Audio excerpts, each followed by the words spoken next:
राम राम दोस्तों, आज हम चर्चा करेंगे कि हिंदुस्तान, जी हाँ हिंदुस्तान, जहाँ हिंदू रहते हो उस स्थान को हम हिंदुस्तान नहीं कहेंगे तो और क्या कहेंगे। यहाँ पर रहने वाले जो हिंदू हैं उनको किस प्रकार से प्रताड़ित किया।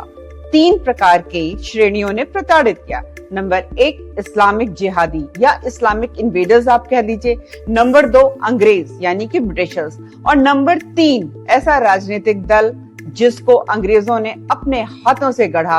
28 दिसंबर 1885 28 दिसंबर 1885 को कांग्रेस पार्टी का जन्म हुआ था और वो ऐसा राजनीतिक दल गढ़कर चले गए कि भाई हम तो जा रहे हैं, टाटा बाय बाय, यहीं रहना और जो हमारा काम अधूरा रह गया था उसको पूरा करते रहना।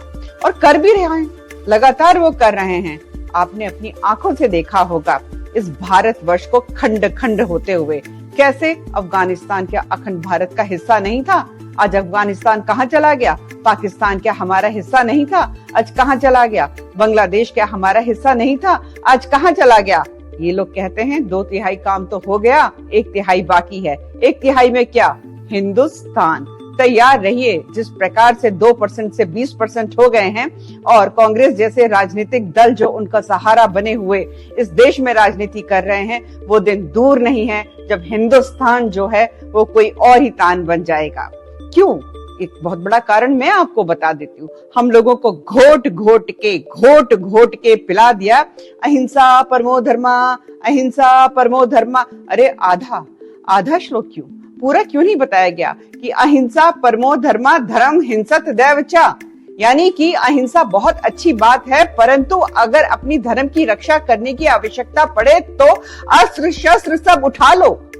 किस षड्यंत्र के तहत जो है ये आधा श्लोक जो है पूरे भारतवर्ष में घोट घोट के पिला दिया गया? ऐसा पंथ, ऐसा धर्म जिसकी संस्कृति में, जिसके पंथ में जो हिंदू देवी देवता हैं, हर एक के हाथ में आपको हथियार दिखाई देगा। तो ऐसा क्या हुआ कि सनातनी जो है इतना डरपोक बन गया कि कोई भी आके यहाँ पे राज कर जाए?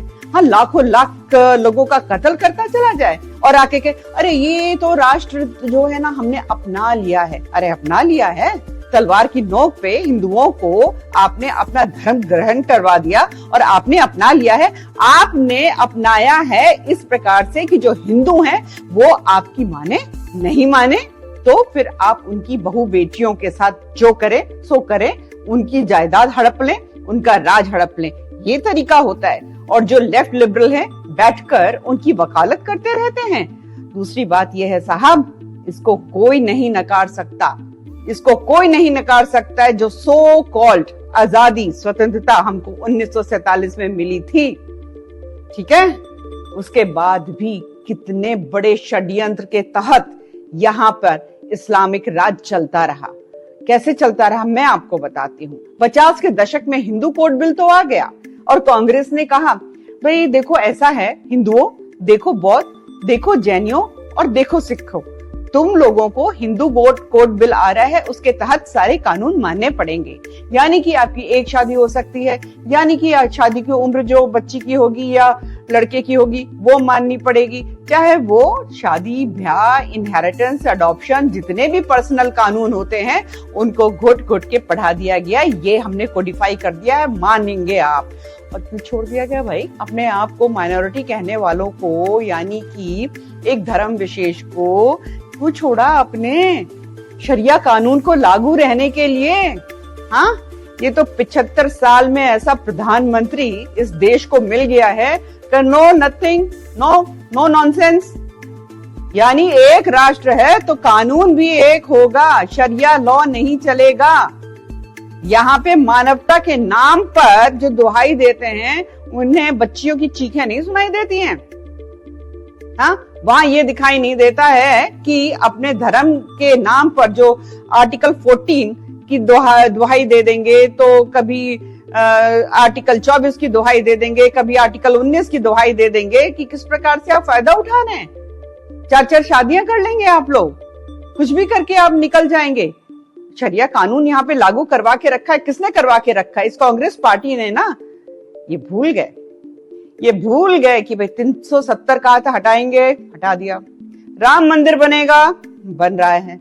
और अब बिल्कुल उन्होंने अपनी बात स्पष्ट शब्दों में कह दी है, यूसीसी लागू होना चाहिए। ये बात भारतीय जनता पार्टी की नहीं है, ये बात नरेंद्र मोदी जी की नहीं है, ये बात राष्ट्र की है। राष्ट्र के विषय में अगर सोचा जाएगा तो नरेंद्र मोदी जी हर वो काम करेंगे जो राष्ट्र हित के लिए होता है। और षड्यंत्र देखिए, ये जो व्यक्ति है जो जगह जगह जो प्यार मोहब्बत की दुकान खोलते हुए घूम रहे हैं, और कांग्रेस पार्टी ने अपने जो सोशल मीडिया हैंडल है उसमें उनकी फोटो लगा के लिखा हुआ है डरो मत। साहब इतने डरे हुए हैं ना ये लोग, षड्यंत्रकारी, एजेंडाधारी, जिन लोगों ने यहाँ शरिया कानून लगवा के रखा हुआ है। इन जो डरो मत वाली जो फोटो है, इनके पिताजी ने ही किस प्रकार से पार्लियामेंट में सुप्रीम कोर्ट का फैसला जो है बदल दिया था, केवल और केवल मौलवियों को खुश करने के लिए। तो शाबानो का केस कोई भूल नहीं सकता है। तो अगर आप देखिए, ये अभी कभी इंग्लैंड जाते हैं, हाँ कभी यूएसए जाते हैं, और क्या षड्यंत्र कर रहे हैं। यही षड्यंत्र कर रहे हैं ना कि नरेंद्र मोदी जी को कैसे पटकनी दी जाए। ये सारे के सारे जो ठगबंधन बनाकर बैठे हुए हैं, जिनकी कोई एक जैसी आइडियोलॉजी नहीं है, वो सब क्या आपस में चर्चा करते हैं, यही चर्चा करते हैं ना। और इनके माई बाप बनी बैठी हुई है एक पर्टिकुलर फैमिली, एक पर्टिकुलर पार्टी। जवाब तो देना पड़ेगा कि राहुल गांधी वहां पे अंग्रेजों के साथ बैठकर क्या डिस्कशन करते हैं। भाई साहब क्या डिस्कशन करते हैं। राष्ट्र आपका है, मौजूदा पीढ़ी और आने वाली पीढ़ियां भी आपकी हैं। अगर आप चाहते हैं कि जो एक तिहाई काम जो रह गया है, जो बहुत तेजी से पूरा हो रहा है, वो पूरा हो जाए, तो आप चुन लीजिए ऐसे नेता को जिनकी फोटो लगी रहती है डरो मत करके, या चुन लीजिए ऐसे नेता को कि जिसने डंके की चोट पर कहा और वो करके दिखाया। अपने राष्ट्र से प्यार है, अपने धर्म से प्यार प्रेम है, अपनी संस्कृति से प्यार प्रेम है, तो समझ लीजिए 2024 में आपको किसकी सरकार लेकर आनी है। परिवारवाद वालों की, षड्यंत्रकारियों की, या एक ऐसा व्यक्ति जो केवल और केवल राष्ट्र के लिए समर्पित है। सोच लीजिए, षड्यंत्र के तहत जो लोग धर्मनिरपेक्ष शब्द संविधान में डाल सकते हैं, जबकि इस देश का विभाजन धर्म के आधार पर हुआ था, वो क्या क्या षड्यंत्र हमारे साथ रचते रहते हैं। बात आपकी है, आप ही को सोचनी पड़ेगी। मैं तो केवल चर्चा कर सकती हूँ और आपसे निवेदन कर सकती हूँ कि मेरे चैनल को सब्सक्राइब कर लीजिए, लाइक कर लीजिए, शेयर कर लीजिए और कमेंट भी करके बताइएगा। तब तक के लिए राम राम, जल्दी मिलूंगी।